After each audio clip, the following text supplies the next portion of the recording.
Hey there, Wastelander. Welcome back to Fallout McFly, the place where we just sit around and talk about Fallout and stuff. In this one, we're talking camp builds and camp locations. Specifically, camp locations with 2 resource plots. I've been putting my ear to the ground trying to scope out all the best locations I could find, and I'll tell you what, whoever is running that Fallout Wiki, they're doing the people's work. That thing has all the info.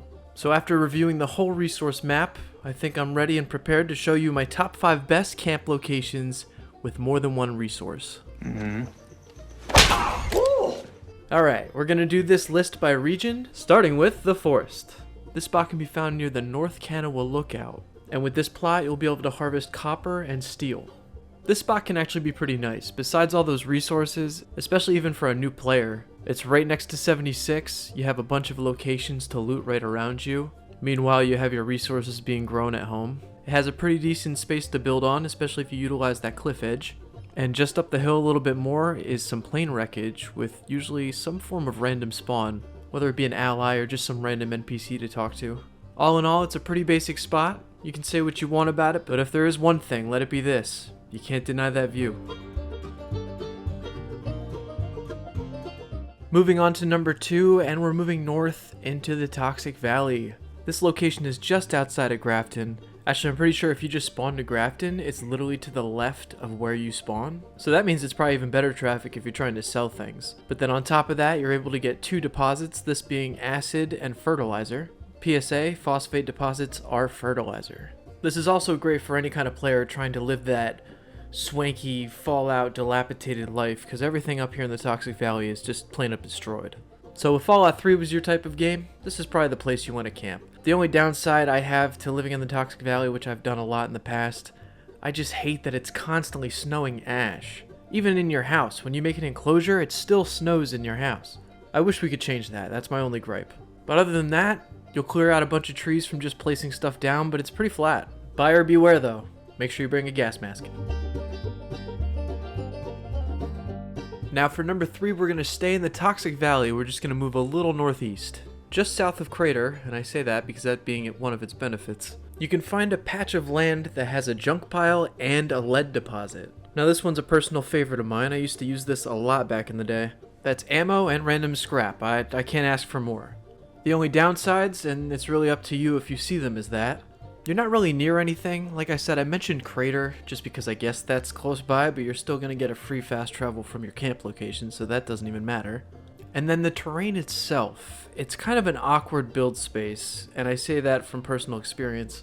For one, these things are a little bit spread apart, so you kind of have to work with the camp space that's given to you. I used to just let the lead deposit do its thing up on the hill, and then I would build more down around like the junk pile. But it really wasn't that bad, and at the end of the day, I had more scrap and lead than I knew what to do with. And that's on top of already scrapping and adventuring out in the wasteland. Here we go with number 4, and it's time to pack your bags because we're heading to the deep south. Deep down in the Savage Divide.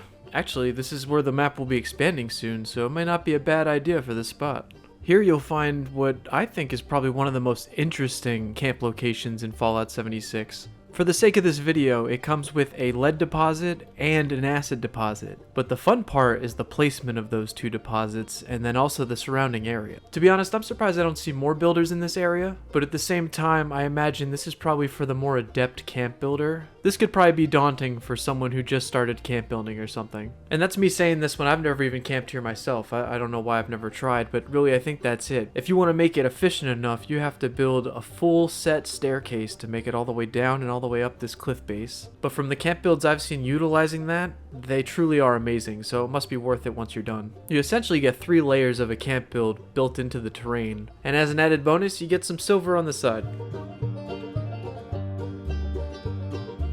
Moving on to the 5th and final camp location. Congratulations, you made it. Here we are heading into endgame territory with the Cranberry Bog just a tad northeast of Watoga. At this location you will find a copper deposit and a steel deposit, or I should say iron, but it makes steel, you know, you get it. And I can't really knock this space, it's flat, the deposits have a pretty nice distance apart from each other with room to build. And I've never camped here, but there's this little voice in the back of my head that just keeps telling me that it's probably very dangerous to live here. There was a time where I tried to live in the southern parts of the Cranberry Bog, but I just remember constantly being attacked, my turrets were always doing work.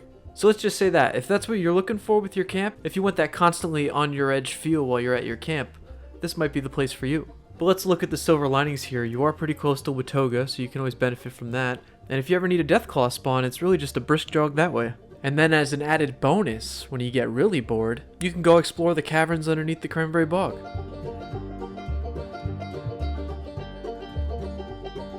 And that's about it. Those are my 5 best camp locations that I could find with more than one resource. Hopefully this is helpful to you on your next camping adventure. I want to thank you so much for watching, especially if you made it this far. A like is always appreciated, all that good YouTube stuff, and I will catch you out there in the wasteland.